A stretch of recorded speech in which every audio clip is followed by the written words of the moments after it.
What is good, everybody? Welcome back to another episode brought to you by the League FFB. Today, we are going to be going through my must-start and my must-sit players as we head into Week 5 of the fantasy football season. As always, if this is your first time on the channel, make sure you hit that subscribe button for me. That way, you don't miss any of the future content as it comes out. But without wasting any more time, let's hop right into today's video. And let's start by talking about these must-start players.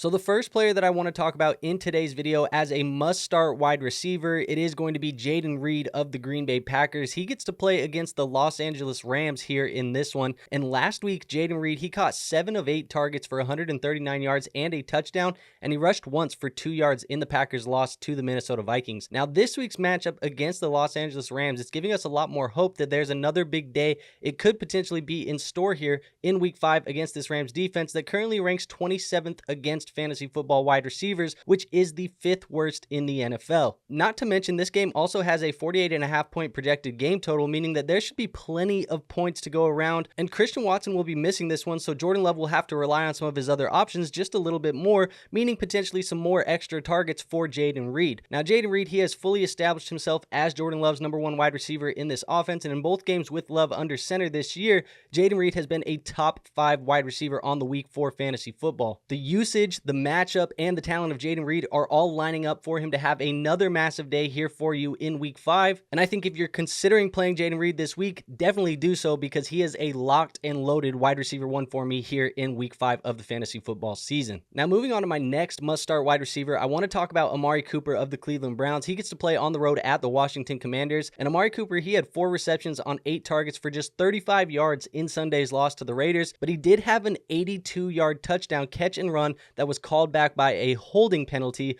which obviously would have really changed the outlook on his day there last week. Now, this week's matchup against Washington is everything we could have hoped for, as Washington's secondary continues to give big days to fantasy football wide receivers every single week and is currently ranked 32nd, which is dead last against the position. Cooper has had that boom-bust type of feel most week, but this week's matchup looks like a boom week on paper, and Cooper is still averaging a 25.9% target share this year on an offense that currently is ranked top 5 in passing attempts. Now, even though Amari Cooper only has 1 finish in the top 50 this season on any given week, this week is one of those weeks that I am most definitely going to be throwing him in my lineup because the matchup is there for Cooper. And if you are considering playing Amari Cooper this week, I'm looking at him as a low-end wide receiver 1 type of play, maybe a high-end wide receiver 2 type of play, but that is definitely a player you need to put in your lineup. Now, let's keep talking about must-starts, but let's talk about the running back position. I want to talk about Josh Jacobs of the Green Bay Packers as well. As I mentioned, they play against the Los Angeles Rams this week, and last week, Jacobs, he rushed the ball 9 times for 51 yards,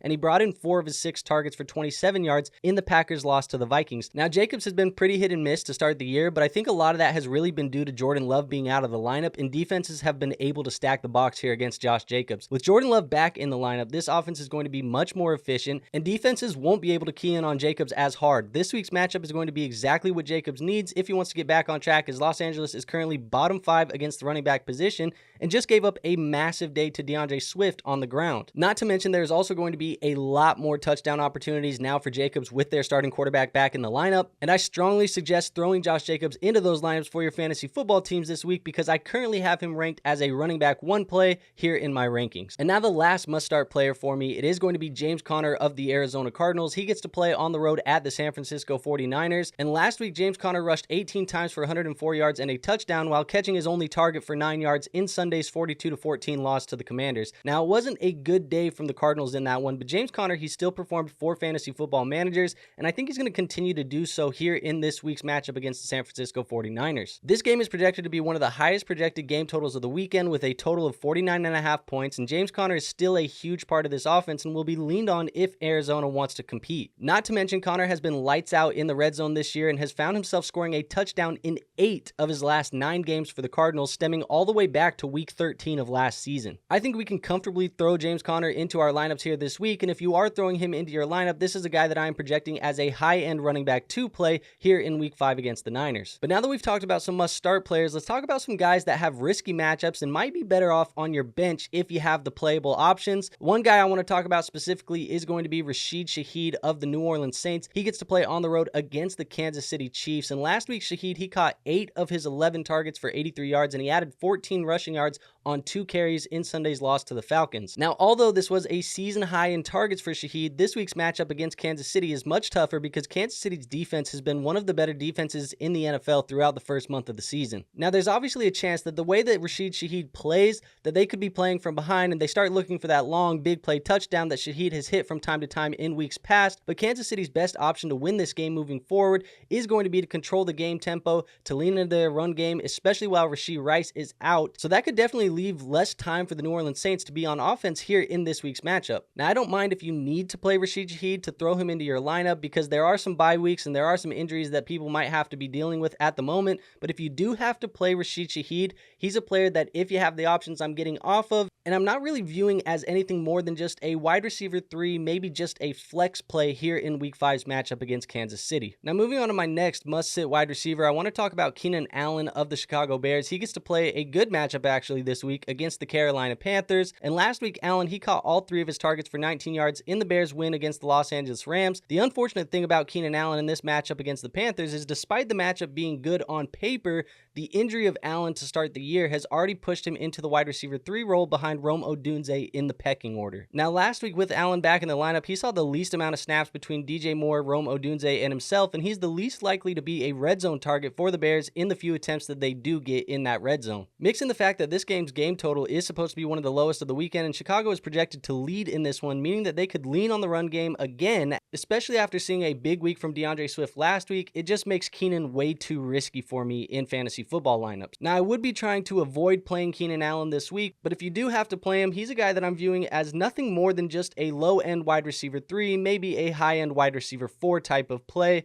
but that's just not great here in Week 5. Now, moving on to my must-sit running backs, let's talk about Zack Moss of the Cincinnati Bengals. He plays a game against the Baltimore Ravens this week, and Moss, he rushed the ball 15 times for 51 yards in Sunday's win over the Panthers, and he also added 4 receptions for another 27 yards receiving and a touchdown here in this one. Now, Moss has actually been playing very good for the Bengals, but this week's matchup versus the Ravens is going to be a very tough matchup against Baltimore that currently ranks 4th against the running back position for fantasy football purposes. One thing that has been slightly worrisome for Moss is last week we saw an increased workload from Chase Brown, who basically turned this backfield into a 60-40 split here in Week 4, and he took 2 of the rushing touchdowns from Moss on the goal line. If this turns into more of a committee backfield than it has been up to this point, and you mix that with the tough defensive matchup that he has here this week, it could add a ton of risk to a Zack Moss start here in Week 5. Now, as I've said with a lot of these other guys, if you have to play him due to injuries or bye weeks or just whatever it may be, I would probably be looking at Zack Moss as a low-end, low-upside running back 2 here in this week's matchup against Baltimore, with a lot of risk added if Chase Brown does see some more work. And now my last must-sit running back, we're going to talk about Rachaad White of the Tampa Bay Buccaneers. He plays against the Atlanta Falcons on the road here this week on Thursday Night Football. And last week, White rushed the ball 10 times for 49 yards and brought in 2 of his 3 targets for 35 yards in the Buccaneers' win over the Eagles. Now, this was actually White's most efficient rushing day of the season by far, which has been a major concern for White to start the season. However, Bucky Irving has started to take away more and more work in this Buccaneers rushing attack over the last few weeks, and White, who started the year seeing about 70% of the snaps for the Bucs, has now been pushed all the way down to about 58% of the snaps in Week 4, and Bucky Irving stole the goal line carry in this one as well. Now, I don't necessarily think that Rachaad White is a bad player, but the committee approach by Tampa has hurt White's upside, and White was a good play last year due to his volume, but he just hasn't got the volume to start the year here for Tampa Bay. And not even to mention that this week's matchup against Atlanta is a top 10 defense against fantasy football running backs at the moment, and it's been a short week for the Bucs. As I mentioned, they play on Thursday Night Football, which usually tends to produce lower scoring games. Now, if you have to play White tonight, I think he is more so just a flex running back, maybe a running back 3 that doesn't have a lot of upside because he is getting a lot of his work taken away by Bucky Irving already. So there you have it. That is my must start and my must sit running backs and wide receivers as we head into Week 5 of the NFL season.